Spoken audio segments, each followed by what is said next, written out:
This is a 2011 Renault Clio, and in today's video I'm basically going to be talking about why I think this would be a good car for someone who's 17, 18, who's learning to drive and they need something small with a kind of small engine that's not very fast because of insurance purposes, and you're basically going to be able to learn to drive in this car. It's going to take a bit of a beating, and yeah, I'm going to basically review it in that sort of way.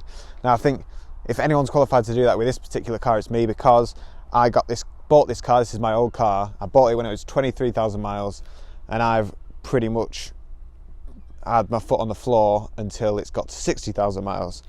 I was in a band, so me and 3 other people and a load of gear have been to many gigs in this car all across the country really. There's been quite a few times we've gone down to London and back from Manchester in one day with literally 3-4 people and a load of gear for a gig, and you know, it's done pretty well.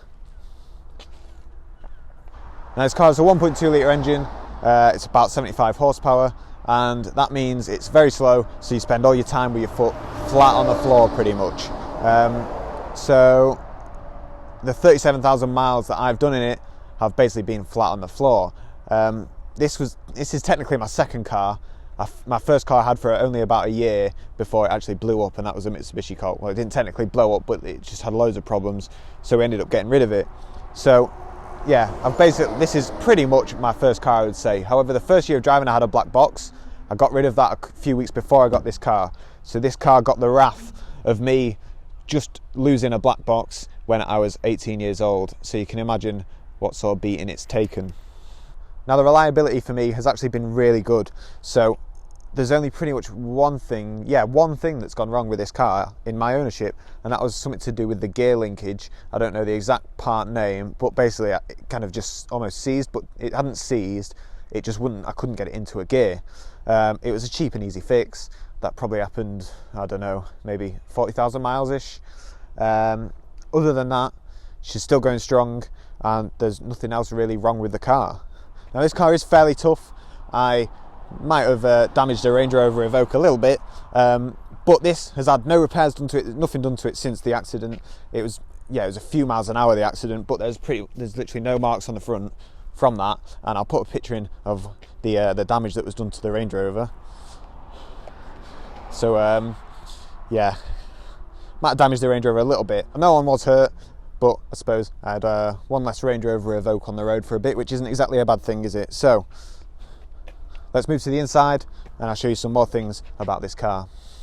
Now this specific Clio is called the TomTom version, which means we get a TomTom sat-nav. However, you will need to update it using this SD card, which does cost money. So, I mean, who isn't going to be using Google Maps on their phone?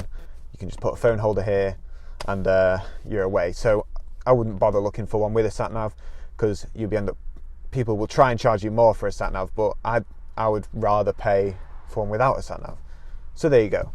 In this particular model we've got aircon, which is really useful. My Mitsubishi Colt, which I had before, didn't, and in the summer it's horrible not having a car without aircon, put it that way. The sound system to start off with was pretty rubbish, hence why obviously me as an 18-year-old put a subwoofer in the boot and some upgraded door speakers, which improved it dramatically. This model actually has cruise control. We've got automatic lights, automatic wipers. It's a pretty well-spec car, to be fair.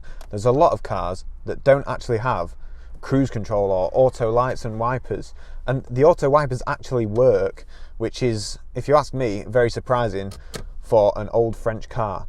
And I hate to say this, I really hate to admit this, but I actually think the auto wipers in this Renault Clio are slightly better at detecting rain and how fast the wipers need to go than the auto wipers in my BMW 3 Series.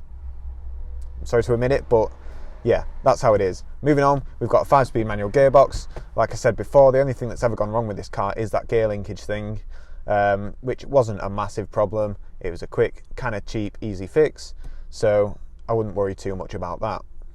So we do have a TomTom sat-nav, which can be useful if you don't want to use your phone, but to be honest, I don't know who the hell is going to use that over Waze or Google Maps. But if you do, you have a little remote thingy here.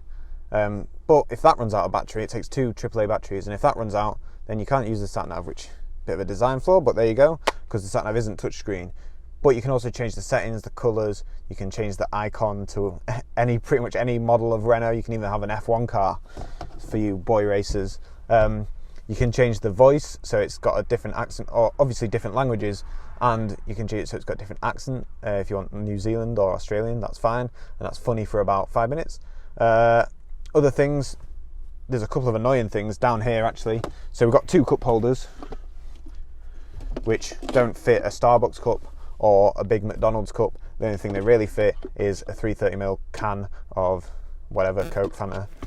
There is a cup holder back here, which you can fit it in, but you don't really want to be reaching back there while you're driving, because that's a bit of a faff when you could just go down there. So that's annoying. And the other thing down here, we have this little flap, which has a left and right input for an aux cable. Not a traditional single 3.5mm jack for an aux cable like you get in pretty much any other car. However, that's not too much of a problem, because in this car you actually have Bluetooth for your audio. Now that is going to be an optional extra, that's not going to be in every Renault Clio, so if you're going to look for one, just make sure you look out for that. You can control it through some controls down here at the side of the steering wheel, and you can control your telephone with that as well. So it's all, the Bluetooth is all for your phone, your hands-free, which comes in this car as well. So you can scroll through your contacts using this wheel here on the screen there. You don't actually have to use your phone, which I think is very good, especially for a new driver. Let's have a look in the back then. It's surprisingly not that bad. Headrest is in my back, which is quite annoying. So put the headrest in the right position. That seat's in my driving position. And you know, it's not horrendous. My knees are touching the seat a little bit, but at the end of the day, it's not too bad. I've got plenty of headroom. 3 people is going to be a struggle. But other than that, it's all right if you want to carry 4 adults. But then it does become really slow. In the boot we have a nice parcel shelf. Subwoofer does not come as standard. I added that afterwards. That can come out quite easily and go wherever if you want to fill it full of band gear like I used to. Both of these seats fold down, so you can fold them both completely flat. Let's do this one. So yeah, so if you fold the seats down, you can have an almost flat boot. There's obviously this bit here, but you know, you can work around that. Now this bench under here actually lifts out, and then these can sit flat, but there will be this step up obviously here. So there is sort of options if you want to fit a load of stuff in. And trust me, it is a bit of a TARDIS, because the amount of gear we used to be able to fit in this car, band gear, yeah, it's great. The first thing I will say about this car is the steering is really good. It's nice and light compared to, say, my BMW. When I first got in that car, I was like, wow, the steering is really heavy, because obviously I'm used to this, which is really light, which makes it good for manoeuvring and doing all the sort of tight town driving, anything which you're probably going to be doing on a driving test if you were to learn in this car or take your test in. There's really good visibility all around, good view out the back, good view out the front. The windscreen is actually massive compared to some cars. Now in this car, this is an optional extra.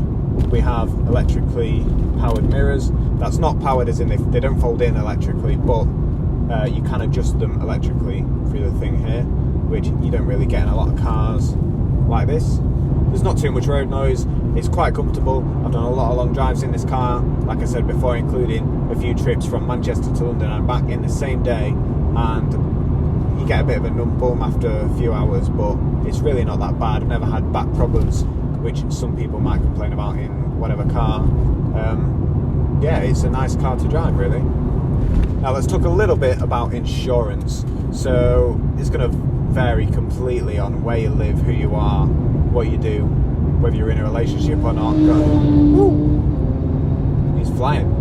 Insurance is just a massive scam, really, isn't it? But there you go. So for me, my first year of driving, I was in a 1.1 Mitsubishi Colt with about the same power as this car, so it's probably going to be about the same, but I paid £1,600 with a black box for a year, and that was starting when I started learning to drive at 17, so that's before I passed my test. I actually got that insurance, and that sort of just carried on for a year after I passed not a year after I passed my test, but for a whole year while I learned, passed my test, and then just carried on. This car I then got, didn't have a black box, and I think was, I don't know, 1,400. It was around that area anyway, 1,400 without a black box for a 1.2 litre engine. So, I mean, you're going to be wanting to look at a car with a similar sized engine for your first year of driving, unless you're wadded, and then you can get something with a bigger engine. Now, if you're anything like I was when I was 18, 17, you're probably wondering how fast this car is. Now, I don't want to give you any false assumptions. It is very slow, but if it's going to be your first car, you are not going to be driving something that's fast. So I'm on a national speed limit road in LA at the moment, and we're going to see how quickly it gets to 60. Now, I'm not going to time it or anything like that. I mean, we've got a 1.2 litre engine with 75 horsepower, thereabouts. It's probably lost a few over the years, but we're going to try it out now and see what happens. So I think we're clear at the moment.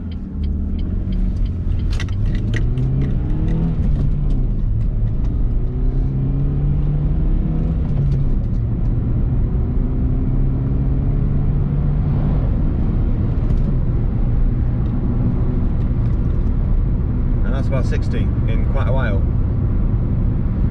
But like I said, you're not going to be buying this car, or if you're buying a first car, you're certainly not going to be buying it to go fast, because you're not going to be able to get insurance for anything less than like 1,500 quid on something that's more powerful than this, which is rubbish for people of your age and people of young age trying to get insurance on a car, but unfortunately that's the way it is.